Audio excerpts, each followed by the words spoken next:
பாடகி சின்மை அவர்கள் இந்த பாடலை நான் பாடியதற்காக மன்னிப்பு கேட்டுக்கொள்கிறேன்.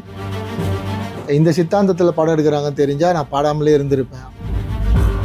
எதுக்கு மேடம் நீங்கள் வருத்தம் தெரிவிச்சிங்க? நம்ம என்ன சித்தாந்தத்தில் இருக்கிறோம்? நான் என்ன சொல்வேன், எப்போவுமே கடவுள் இருக்குன்னு சொல்கிற ஆள் நான். உங்களை வருத்தம் தெரிவிக்க சொல்லி, உங்களை இந்த பாடல் பாடினதுக்காக அப்பாலஜிஸ்ன்ற வார்த்தை பயன்படுத்த சொல்லி, உங்களுக்கு பின்னாடி இருந்து யாரோ புற அழுத்தம் கொடுத்துருக்காங்க. ஸோ தயவு செஞ்சு நீங்கள் ஒரு விளக்கம் கொடுப்பீங்கன்னு நான் நினைக்கிறேன். எல்லாருக்கும் வணக்கம். நேற்று என்னோட திரௌபதி 2ஆம் படத்திலிருந்து முதல் பாடல் எம்கோனே அப்படின்ற பாட்டை வெளியிட்டிருந்தோம் லகர் யூடியூப் சேனலில், ஜிப்ரான் சார் இசையில். அந்த பாடலை பாடகி சின்மை அவர்கள் பாடியிருந்தாங்க. இந்த பாட்டை நாங்கள் டியூனாக ரெடி பண்ணப்பவே நான் சொல்லிட்டேன், சார் சின்மை மேடம் பாட வைக்கலாம், ரொம்ப அழகான ஒரு மெலடி இது, அவங்க பாடினாங்கன்னா அந்த பாட்டுக்கு ஒரு உயிர் இருக்கும். ஏன்னா நான் ரொம்ப நாளாக சின்மை மேடமோட ஃபேன் ஃபாலோவர். அவங்க அவ்வளோ அழகாக இருக்கும் அவங்களோட வாய்ஸ். அதனால தான் நான் தான் கேட்டேன், அவர் ஒத்துக்கிட்டார். அண்டு செல்வமீரா பாடல் வரிகள் எழுதினதுக்கப்புறம் மேடமை கூப்பிட்டு சாங் ரெக்கார்டிங் பண்ணோம். ஜிப்ரான் சார் தான் அந்த பாடலை பதிவு செஞ்சார். நான் இல்லை அவங்க பதிவு செய்கிறப்போ. பட் அவங்களுக்கு என்னோடய டீம்லேருந்து போய் ஷூட் பண்ணதை வீடியோலாம் எடுத்தாங்க, எக்ஸ்பிளைன்லாம் பண்ணியிருக்காங்க எந்த மாதிரியான மூடில் இந்த பாடல் வருது அதெல்லாம். ஸோ இதெல்லாம் நல்லபடியாக முடிஞ்சிச்சு. நேற்று அந்த பாடல் வெளியிடறதுக்காக ஒரு ப்ரமோ போட்டப்போ அதில் அந்த சின்மை மேடமோட விஷுவல்ஸ் வந்தது. அதை பார்த்த சில பேருக்கு என்ன நடந்துச்சுன்னு புரியல. எனக்கு நான் ட்விட்டரில் ரெகுலராக இருக்கிறதால, எக்ஸில் ரெகுலராக இருக்கிறதால எனக்கு அது புரிஞ்சிச்சு. உடனே ஒரு கண்டினியூஸாக ஒரு 30 பேர் சின்மை மேடமாக கண்டினியூஸாக அட்டாக் பண்ணுறாங்க. என்னென்னா, இந்த மாதிரி திரௌபதி, ருத்ரதாண்டவம், பகாசுரன் போன்ற படங்களெல்லாம் எடுத்தார். அவர் ஒரு குறிப்பிட்ட மக்களுக்காக தான் படம் எடுப்பார். அவர் பெண்களுக்கு எதிரான படம் எடுப்பார் அப்படிலாம் சொல்லி, நீங்கள் அவர் படத்தில் போய் எப்படி பாட்டு பாடலாம், நீங்கள் பெரிய புரட்சியாளர், இப்போ இவங்க புரட்சிலாம் எங்கே போச்சுன்னு சொல்லி அவங்க சின்மை மேடம் கண்டினியூஸாக அட்டாக் பண்ண உடனே எனக்கு அப்போவே புரிஞ்சிடுச்சு இவங்க ஏதோ ரியாக்ட் பண்ண போகிறாங்கன்னு. ஆனால் என்ன ரியாக்ட் பண்ண போகிறாங்கன்னு தெரியல. நான் நினச்ச மாதிரியே அவங்க இந்த பாடலை நான் பாடியதற்காக மன்னிப்பு கேட்டுக்கொள்கிறேன். இந்த சித்தாந்தத்தில் படம் எடுக்கிறாங்கன்னு தெரிஞ்சால் நான் பாடாமலே இருந்திருப்பேன் அப்படின்னு ஒரு ட்வீட்டை டக்குன்னு போட்டாங்க. எங்ககிட்டயோ இல்லை இசையமைப்பாளர்கிட்டயோ எந்த விதமான விளக்கமும் கேட்காம. அது எங்களுக்கு ரொம்ப அதிர்ச்சியாக தான் இருந்தது. ஏன்னா ஒரு படக்குழுவாக ஒரு இவ்வளோ பெரிய பட்ஜெட்டில் இவ்வளோ பெரிய ஒர்க் பண்ணி இதில் என்ன பண்ணியிருக்கோம், என்ன கண்டென்ட்னு கூட தெரியாது யாருக்கும், அவங்களுக்குமே தெரியாது. ஒரு வாட்டி கேட்டுக்கலாம், இந்த மாதிரி சொல்கிறாங்க, என்ன உங்கள் நிலைப்பாடுன்னு கேட்டுட்டு கூட அவங்க ஒரு முடிவு எடுத்துருக்கலாம். ஸோ எடுக்காமல் அந்த மாதிரி ஒரு மன்னிப்பு கேட்டதால் எனக்கு நம்ம என்ன சித்தாந்தத்தில் இருக்கிறோம்?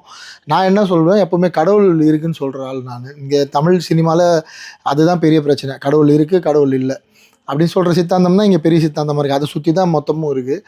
எனக்கு தெரிஞ்சு சின்மை மேடம் இது வரைக்கும் கடவுள் இல்லை, கடவுளுக்கு எதிராக பேசினதில்லை. அவங்க சின்மை ஸ்ரீபாதா அப்படின்னு தான் பேர் வச்சுருக்காங்க. ஸ்ரீபாதானா என்ன அர்த்தம்னா, ஸ்ரீபாதம், இறைவனோட பாதம் தான் அர்த்தம். ஸோ பேர்லேயே அவங்க இறைவனை தாங்கி தான் இருக்காங்க. ஸோ எனக்கு சித்தாந்தமாக நான் அவங்க கூட எதில் வேறுபட்டு நிற்கிறேன்னு தெரியல. அப்படி இருந்தால் கூட நான் இவங்களுக்கெல்லாம் பாட மாட்டேன், இந்த மாதிரி சித்தாந்தம் இவங்கெல்லாம் பாட மாட்டேன்னு எங்கேயாவது அவங்க ஸ்டேட்மெண்ட் கொடுத்துருந்தா கண்டிப்பாக நான் கூப்பிட்ருக்க மாட்டேன்.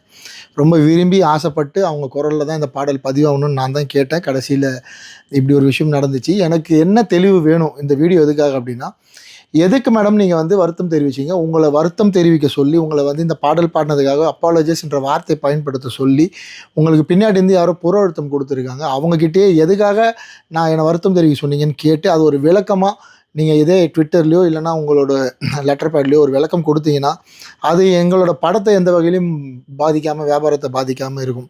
பாடல் நல்லபடியாக போயிட்டுருக்கு. ஆர்கானிக்காக ஒரு 1 மில்லியன் வியூஸ் நம்ம இப்போ பேசிகிட்டு இருக்க இந்த நேரத்தில் பாடல் நெருங்கிடுச்சு. இருந்தாலும் என்னை சுற்றி இருக்கவங்க, என்னை இவ்வளோ நாள் சப்போர்ட் பண்ணுவாங்க, எனக்குன்னு இருக்கிற மக்கள், எனக்கு படம் பார்க்குற மக்கள் என்னை சுற்றி கேள்வி கேட்டே இருக்காங்க. அவங்க நிறைய கோரிக்கை வைக்கிறாங்க. அவங்களுக்கு நீங்கள் கொடுத்த இந்த ஸ்டேட்மெண்ட் மிகப்பெரிய வருத்தத்தை ஏற்படுத்தியிருக்கு. அண்ட் ப்ரொடியூசருக்குமே சார் என்ன சார் நமக்கு பிஸ்னஸ் இதுக்கு பாதிக்குமா, அவங்க ஏன் அப்படி ஒரு ஸ்டேட்மெண்ட் நம்மளை கேட்காம கொடுத்தாங்கன்னு கேட்குறாரு. எனக்கு பதில் சொல்ல தெரியல. அதனால் சின்மை மேடம், என்ன காரணத்துக்காக நான் உங்களை நேரடியாக மீட் பண்ணி பேசினதில்லை, எனக்கும் உங்களுக்கும் எந்த தொடர்பும் இல்லை, எந்த விதமான பேச்சுவார்த்தையும் இல்லை. அப்படி இருக்கப்போ நான் ஏதோ பெரிய குற்றம் பண்ணிட்ட மாதிரி, தப்பு பண்ணிட்ட மாதிரி, இது ஒரு வகையான ஒரு ஒதுக்கி வச்சு பேசுகிற மாதிரி, ஒரு மாதிரி நான் ஏதோ பெருசாக இந்தியா நாட்டை தாண்டி வெளியே இருக்கிறவங்களுக்கு நான் ஏதோ ஒர்க் பண்ணி என்னை அது அந்த வார்த்தை கரெக்டாக எனக்கு பிரயோகிக்க தெரில. அப்படியான ஒரு ஸ்டேட்மெண்ட் மாதிரி இருக்குது.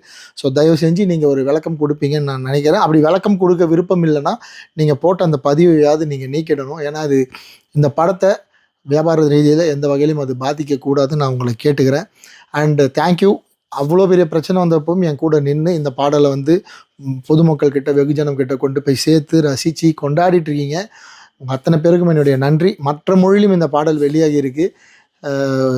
ஸோ அந்த மொழிகளுக்கும் அந்த மொழியில் பாட்டு பார்த்து ஃபோன் பண்ணி பேசின ஆயிரக்கணக்கான ரசிகர்களுக்கும் இந்த நேரத்தில் நான் வந்து நன்றி தெரிவிச்சுக்கிறேன். விரைவில் சின்மய் மேடம் கிட்டேருந்து ஒரு நல்ல பதில் எதிர்பார்க்குறேன். தேங்க்யூ.